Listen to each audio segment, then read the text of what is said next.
I told the Queen was true. I cannot stop thinking of you. From the mornings you ease, to the evenings you quiet, to the dreams you inhabit. My thoughts of you never end. I am yours, Daphne. Nani I alikuwa have hivyo? always been yours. You don't know what that means. It's okay. I do not understand. I do not have to be any clear. Well, do not get angry. I'm not angry. You look angry and bothered. Look at you, you're downright flushed. Yes, that is what happens. When one is angry. When one Once for someone who doesn't feel the same. You burn for me. Yes, he does. Anyway, dearest gentle reader, welcome to Yasi. That is Yap Sessions with Evie. I am Evie and I am doing amazing. I'm happy to be here, to be involved in my own YouTube channel. That's fun. Anyway, mkoaje? Mnaendeleaje? How is the week treating you? Or how is the month? It's the month of March. How is the month treating you? Mwaka inakimbia. Bado uko on track with your goals? Niwe naongelesha. If you're not on track with your goals, it's time to be. Anyway, here is my review of Bridgerton season 4. Wacha tuingie into the nitty-gritties. Oh my god. So, overall, the season was amazing. Season 4 was amazing, except when Benedict was like, be my mistress. Be my mistress. Other than that, the whole season was amazing. There was banter, there was friendship. We got to see the couple of the characters of this season being focused on more, and we got to see friendship being emphasized more. And the siblings interactions. I miss the Bridgerton's siblings interactions and the chaos that comes with them being together at one place. It's amazing. So what did I love? Number one, the friendships portrayed. I cried when Lady Danbury and Queen Charlotte were saying goodbye to each other, because when the Queen approved for Lady Danbury to go that Rezaenda, that subtle nod, the nods and just facial expressions, ooh, the emotions it carried. And Lady Danbury would be like, finally, you could see she felt relieved, and Brimsley at the background, he's just like, yeah, what a sign it's cool. Guys, we've seen their friendship from Queen Charlotte. That is a limited series that follows the story of the Queen Charlotte and King George, their love story, how they came to be together, and so forth. So transitioning, having seen the friendship between the Queen Charlotte and Lady Danbury Agatha in Queen Charlotte, the limited series formed, and now in Bridgerton, we've seen them interact and have fun. Oh god, they had fun. They had amazing scenes together, they had amazing interactions together, and I loved them. Especially that scene, the last scene as it's wrapping up the season, where the Queen threw a ball in honor of Lady Danbury, and they're laughing during her party. And then the Queen is like, shh, it's like, oh, we'll be caught. You could see before she went to join the Queen was just looking at her interacting with the other friends. Unaona venye unaangalia kama ishia kwa kuinteract na rafiki wengine, is like, then anajifanya ni interact na rafiki yake mwingine. So she pretended to interact with Brimsley. And when Agatha noticed it, it's like, oh, how the scene was brought in after we saw Agatha interacting with these ladies and them mentioning that the Queen will miss her the most, it paves or it takes us to us seeing the Queen, and then the seat next to her, which Agatha should be occupying, is empty. And I was just like, wow, there will always be a seat for Lady Danbury next to the Queen. Always. I love them. The next one, Valley and Portia. Lady Featherington. Valley left the Featheringtons to go work for the Penwoods, Araminta Gun, but she was done with them. Akarudi back home. Her coming back home and requesting for an apology, she decides to walk away when Lady Featherington, that is Portia, says you will not be getting any. But then Lady Featherington, Portia is like, okay, perhaps, I can apologize. And them just, Valley had said she was going to go to the country, and then Lady Featherington, Portia is like, the country is no place for a woman like him, I'm not wrong. So, and we have so many rooms. When Valley says, but you have right. Actually, no, we have so many rooms. Come on. And them going up the stairs, and then they have these dresses, they were holding them, and then they're in hearts together. God, I love friendships. If you've not realized that by now, that was nice to see. That was, let me tell you, this season showed us lots and lots of friendships, especially between women. I loved them. Then we have Percy and Sophie. There's this scene where Benedict calls on the Araminta girls and he calls on Posey. And then Sophie is watching from through the door space and she's like, he's so kind to her. Because Posey has never heard that from her mother. Oh God. Steve. Oh God. Lady Danbury and Lady Bridgerton, that is Violet. I'll miss the interactions, their openness to each other, and just that, yeah, that friendship. You should just watch it and experience it for you to just understand, because the Queen and Lady Danbury have this friendship, and Lady Danbury has this other friendship with Violet that just feels, wow, yeah. Then Eloise and Penelope, we said Eloise, Penelope interacting, back to being friends, and them being with Colin. Colin was like, yeah, it's you and me and your friend Steve. In some instances, Eloise was the Steve, in others, Colin was the Steve. But I loved seeing that interaction between Penelope and Eloise. Also, Alfie, Sophie, and Amma. Fantastic. Let's talk about Eloise and Cressida. Cressida mentioned how she read one of the books Eloise couldn't stop talking about the last season. If that doesn't summarize the friendship, I don't know. Like, oh, I want to know why you love this person and why you're talking about this book so much. So let me get into it and see why you love this thing, you know? The interaction, it came with a kind of closure. And even though she had gone there to help Sophie get the will, you could see she really wanted to have that talk with Cressida. She then tells Cressida that house was not safe for you. Your parents did not treat you well, and I did not like it, basically.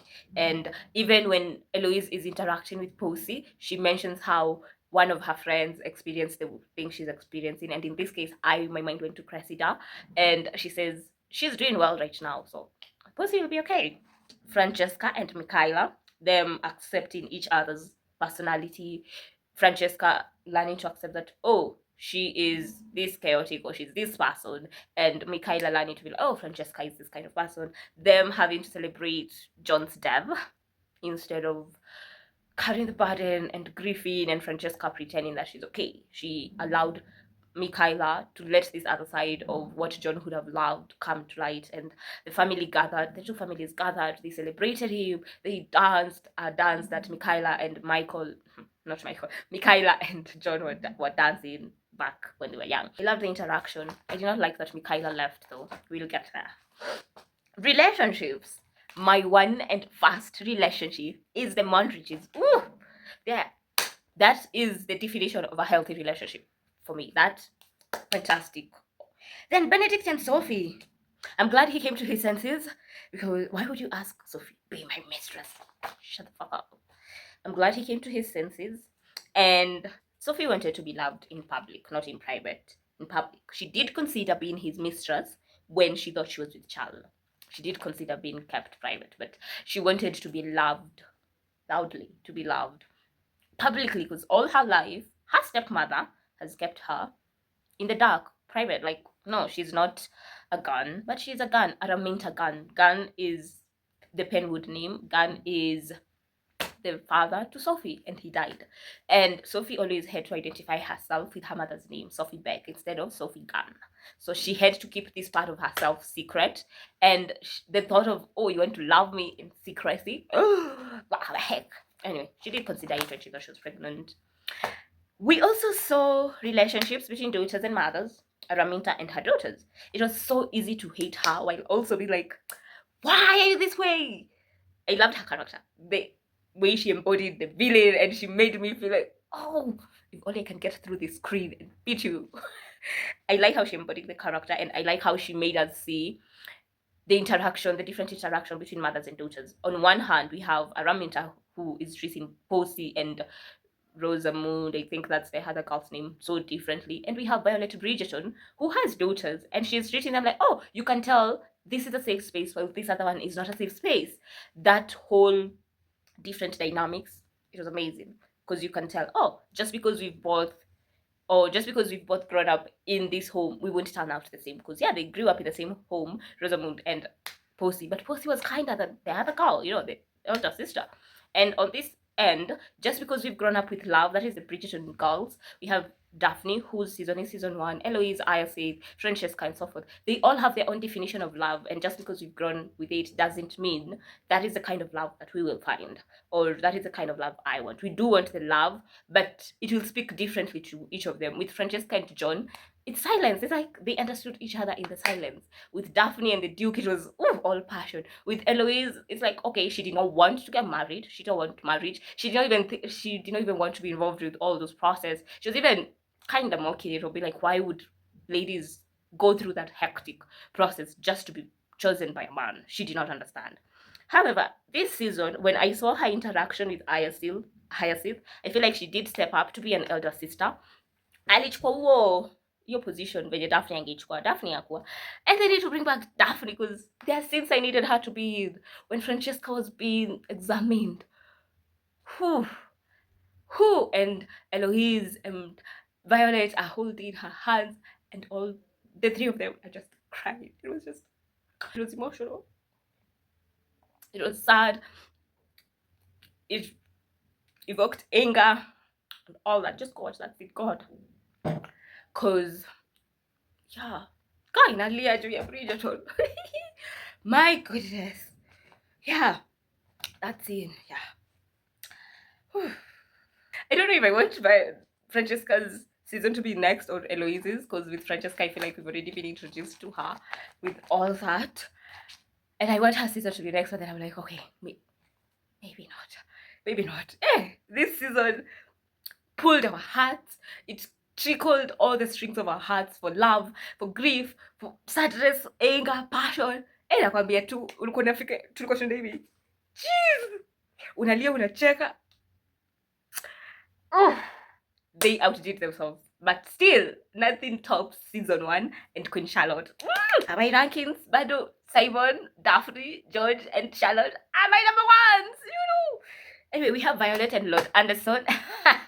Very complicated relationship. They were having tea time. They had tea. That man had tea. He had anyway. Violet is not ready to commit. She feels like if she commits to Lord Anderson, she will lose the part of herself that she has just rediscovered as a mother, the part of herself that she knew as a young person, as a young girl. And it's like, wow, that wild, risk-taking, young Violet Bridgerton is back. Anyways, she doesn't want to lose that. And I don't know how to feel about her relationship with Lord Anderson. I don't know if she'll go back, she will want to commit or not. She can't have it all, right? I feel like she can have a relationship with him and still rediscover and explore that part of herself that she just got back. I feel like she can do it. Then Kate and Anthony, nothing to be said. Self-explanatory. They're just amazing. Then the rest, I loved Benedict and Violet Bridgerton defending Sophie. And brother to the Duke of Hastings. The Duke of Hastings and Daphne being mentioned, it brought something. It just reminded me of them. And then we have the Lady Violet Bridgerton using her softness to request the magistrate to release Sophie. That scene was the perfect embodiment of a woman just using her advantages to her benefit. Because she was so high, her tone was so here when she was arguing with Araminta. Do you have any proof? And then she's like, "You magistrate, would you be so kind to release her? I cannot do without her services, please." And then she smiles. Lady Bridgerton, you knew what you were doing. That is the perfect example of a woman being able to go. And then it's like, I loved it. And then we have Eloise sneaking Hyacinth to Cressida's ball, and Cressida not recognizing Hyacinth or paying attention to her, because Eloise was, only somebody who doesn't care about rank would really pay attention to you. And after that, Benedict comes and he recognizes Hyacinth, and they're both startled because Eloise was so sure nobody would recognize Hyacinth. And that just proved that Benedict does not care about rank. And all the stolen moments between Sophie and Benedict, the lingering glances across the room, when Benedict was dancing with Hyacinth and he just looks at Sophie. Yeah. And their hidden interactions, just when they were just the two of them talking, getting to know each other. Yeah. Violet being reminded by Mrs. Wilson that her children need her to love her and not to have all the answers, not even half the answers. As I said, I loved seeing the Bridgerton family interacting. Also, I loved that we saw more of the servants' lives this season, and we saw how the Bridgertons, oh, those people are rich. They treat their servants so nice, they're so kind, to the point that Lady Bridgerton can arrange for tea time without her children knowing through her lady's maid. And Violet being there for Fran after John's death. That was another scene that broke my heart. Violet is trying to comfort or tell Francesca that I understand what you're going through. Francesca is like, I know you're trying to tell me we are the same, but we are not. God, you have 8 children from your husband, 8 pieces of him to remember him by, while I have nothing. John wanted a child and I gave him nothing. That was God, and her breaking down, her crying, and the hug. Violet hugging her and they just fall, get down on the floor. God. Whew. I loved how Anna Dodd portrayed Francesca's, like she gave us an amazing scenes when it came to portraying Francesca's grief. I cried, I pitied her, I wanted her to be with a child so bad. I was like, yeah, I hope she's with a child. Oh, you see the scene I was telling you of the doctor conducting the examination with Eloise and Violet holding Fran's hand and all of them just crying in silence. I feel like Daphne should have been there. And I loved how Benedict really tried to stand up to Francesca to the doctor to avoid Francesca going through the examination. And he tried to delay it. He really did, but he couldn't have done any better. We got to see him step into his second brother role with Anthony's on and off. Yeah, and also Eloise taking the cookies from Fran, diverting the attention from Francesca and her grief. That scene is John's burial, and Francesca is trying her best not to lose her composure. She doesn't want to deal with what is happening at the moment. So here she is with cookies, offering cookies to her siblings, and Eloise, the siblings are shocked because it's like, okay, you're going through grief. What do we do? And Eloise, Benedict, Gregory, who else was there? Colin wasn't in that scene. They all experienced grief through the loss of their father. Hyacinth didn't. She was still not yet born, but these others saw it. Eloise also tells Daphne in season 1 how she could hear the screams of her mother and so forth. So Eloise taking the cookies and be like, oh yeah, she picks it. Oh, they're nice. What are they made of? And the siblings chipping in to discuss, oh, vanilla in it or whoa, what? She encourages it, and I loved her taking up that role as big sister. It was nice. And then Sophie fixing Fran's hair and noticing how Fran was overwhelmed, yet she was also keeping herself busy during John's burial. The burial is ended and the family will come, everybody saying their condolences. She tells Francesca that she needs to fix her hair, goes into her room with her, and tells her that this is how I carry my grief. Sophie lost her mom, so her opening up to Sophie about how to Francesca about how she carries her grief was a way of telling Francesca, you can carry your own grief the way you want to. You don't have to carry it how everybody wants you to or tells you to. No. But anyway, this season, ili to no, just yeah, season 4. Anyway, I loved the Bridgerton supporting Benedict, especially Violet, after he just said he loves her. That's it. With Violet Bridgerton, you just need to tell her, I love this person. She is locked in. She will fight for that love, because one thing all the children of the Lady Violet Bridgerton will do is marry for love. You will all marry for love. The money is taken care of, but for love, you will marry for love. And then the Queen approving of Sophie. You remember when I told you guys that you would have made a wonderful diamond. And she lifts her the same way she lifted Daphne's head in season 1, like, flawless, my dear. She could have been the diamond of the season. And then Sophie finding out her father kept his promise of taking care of her through the will. Alice arranging that plan during the Queen's Ball, where the Bridgertons and the Araminta Penwood, they have to solve the issues. The Queen was amazed, and she was right about one thing. The Queen does love to be amused, and she was amused. And when she went to call the Queen, and the Queen was like, no, send her away. Oh, she stood up to the Queen. No, I will not. No.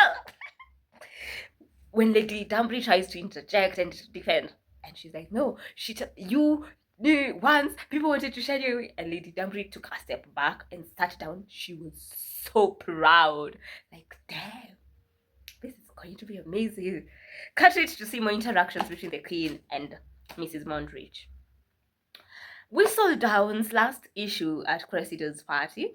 We now have another Lady Whistledown. We don't know who. We hope maybe we'll get to know them or not. Overall, yeah, it was an amazing season. Let's go to what I did not like. How Araminta treated Sophie and Posey. Greed. Greed. Her greed kept her from noticing that Sophie's father did love her. Like, my father loved you. Even Sophie tells her he did love you, but you're so focused on me. What is wrong with you? Anyway. And how for the 7 years that Sophie worked for her, she did not pay Sophie. The Queen's treatment of Lady Mondridge, I don't like it. I was like, anyway, it's Queen Charlotte, but I did not like it. The way she was just so dismissive, like, take your place at the back of the line. However, I did love that Lady Mondridge, Mrs. Mondridge, did not reveal the secret that she knew between Sophie and Benedict at that time. Because Lady Danbury told her, you have to be a friend to the Bridgertons. So she is likely to be a friend to the Bridgertons. And she arranged them sneaking Sophie into the party and so forth. Then Benedict asking Sophie to be his mistress. We all did not like that. Portia's treatment of Valley when she asked for a raise. We all did not like that. After all, Valley has been a really nice lady's maid to them. Kate and Anthony appearing for just 5 minutes and so forth. And Anthony missing John's funeral. Anthony and Kate missing John's funeral. Really, really. Michaela leaving after telling Francesca she will stay. Come on. We can do better. What I liked was Eloise's growth compared to the previous seasons and her talking to Hyacinth, who is wondering why Lady Whistledown just retired and who will be writing about her debut when she gets back, when she gets introduced to society. Hyacinth felt like, oh, I'm giving up on love after she saw her sister Francesca experience loss. And then she remembered how her mom also lost her father, and she's like, it's all for nothing. I will one day lose my husband and so forth. I loved that Eloise told her that that's something you can't control, but we can love still. Doesn't mean we don't love. It's just that we can't control that. It happens. I love that. Penelope, we saw that scene where she was letting go of Whistledown. The previous photo of her is the Whistledown when she was younger, and now is a grown woman. All the friendships portrayed, all the amazing friendships portrayed, the love, grief, loss, family, friendships, relationships, everything. This season brought all the emotions and just made us as the audience feel it all. Like, we had to feel everything, because if you don't, you will. It just pulled our heartstrings and decided this one is for love, so you're gonna feel that love, you're gonna enjoy that love story. And this one is for friendship, so come on, indulge. And then this one is for grief and loss, a reminder that it's okay. We lose people and we can't control it. Death happens, death is there, but we need to enjoy the moment. And that's scene when they were celebrating John, and Michaela said what she had to say about John, and then she welcomed the family members to say what they have to say about John. Everybody talked, and then Francesca, she's like, how could a headache take away my husband? Why? Anyway, so they pulled on the love, friendships, family, grief, loss, every heartstring that they could find. They decided, I'm gonna pull on them all, and you're going to experience everything all at once. You're gonna be going up, down, so buckle up. All in all, this season was amazing. As I said, season 1 is still my tough together with Queen Charlotte. And yeah, thank you for watching. We will continue the rest of the 5 parts of the healing journey in our next video. This was a break, and last week I did not post. It was also a break because healing is a lot. Talking about it is a lot. But yeah, thank you for tuning in, and see you on the next episode of Yassi. That is Yap Sessions with Evie. Thank you. Bye.